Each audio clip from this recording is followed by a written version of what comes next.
కడప జిల్లా బద్వేల్ మున్సిపాలిటీ పరిధిలోని స్థానిక వాసవి అపార్ట్మెంట్స్ లో శుక్రవారం వైభవోపేతంగా శ్రీవారి కళ్యాణ మహోత్సవం నిర్వహించారు. గడప గడపకు గోవు గోవిందుడి గీత లక్ష్య సాధన ఫౌండేషన్ వారి ఆధ్వర్యంలో శ్రీవారి తిరుమల మహాపాదయాత్ర చేపడుతున్న శుక్రవారం పద్యాలు పట్టడానికి చేరుకున్నారు. వారి దీక్షలో భాగంగా శ్రీవారి కళ్యాణ మహోత్సవం కార్యక్రమాన్ని సంకల్ప దీక్ష పారాయణులు శ్రీ గట్టు అరుంధతి రంగాచార్యుల బృందం ఆధ్వర్యంలో కళ్యాణ మహోత్సవాన్ని అంగరంగ వైభవోపేతంగా నిర్వహించారు.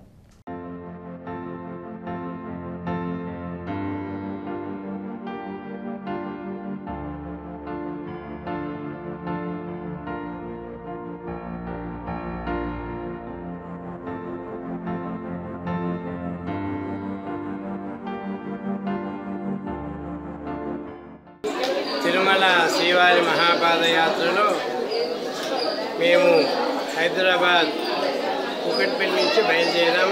జనవరి 21వ తేదీన విశ్వశాంతి కోసమని, లోక కళ్యాణం కోసమని బయలుదేరిన యాత్ర ఈరోజు 34వ రోజు. ఈరోజు బద్వేల్ అనే గ్రామంలో అపార్ట్మెంట్లో కళ్యాణోత్సవాన్ని తిలకించినాము. ఈ తిరుమల మహాపాదయాత్ర ప్రతిరోజు 15 కిలోమీటర్ల చొప్పున నడవాలి. ఊరూరా కళ్యాణం చేయాలని ఒక సంకల్పం. ప్రతి గడప గడపకు ఒక భగవద్గీతను అందించాలి.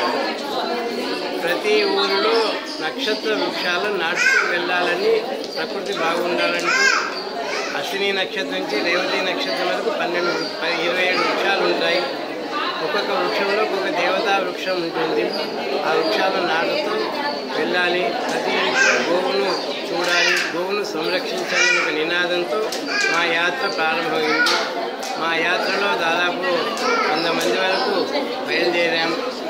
ముందు రథం ఉంది. రథంలో పెరుమాళ్ళను వేంచేపు చేసుకుని పెరుమాళ్ళను చూస్తూ మేము నడుస్తూ ఉన్నాం.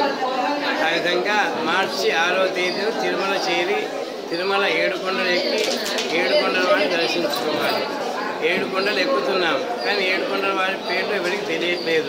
ప్రతి ఊళ్ళో 7 కొండల వాడి పేర్లను తెలియజేస్తూ వృషాద్రి, వృషభాద్రి, మొదటిది వృషభాద్రి, రెండవది వృషాద్రి, మూడవది గరుడాద్రి, 4వది అంజనాద్రి, 5వది శేషాద్రి, 6వది వెంకటాద్రి, 7వది నారాయణాద్రి. ఈ 7 కొండల వాడిని చేరుకోవాలి.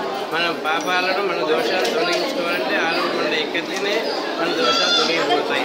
7వ కొండలో ఉండే నారాయణాద్రిని సేవించుకుని నారాయణ యొక్క అనుగ్రహం పొందాలనే సంకల్పంతో మేము యాత్రను ప్రారంభం చేశాం.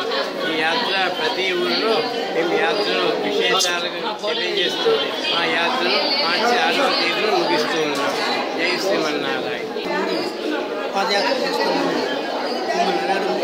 ఈరోజు మా వాసవి అపార్ట్మెంట్లో 34వ కళ్యాణోత్సవం ఈరోజు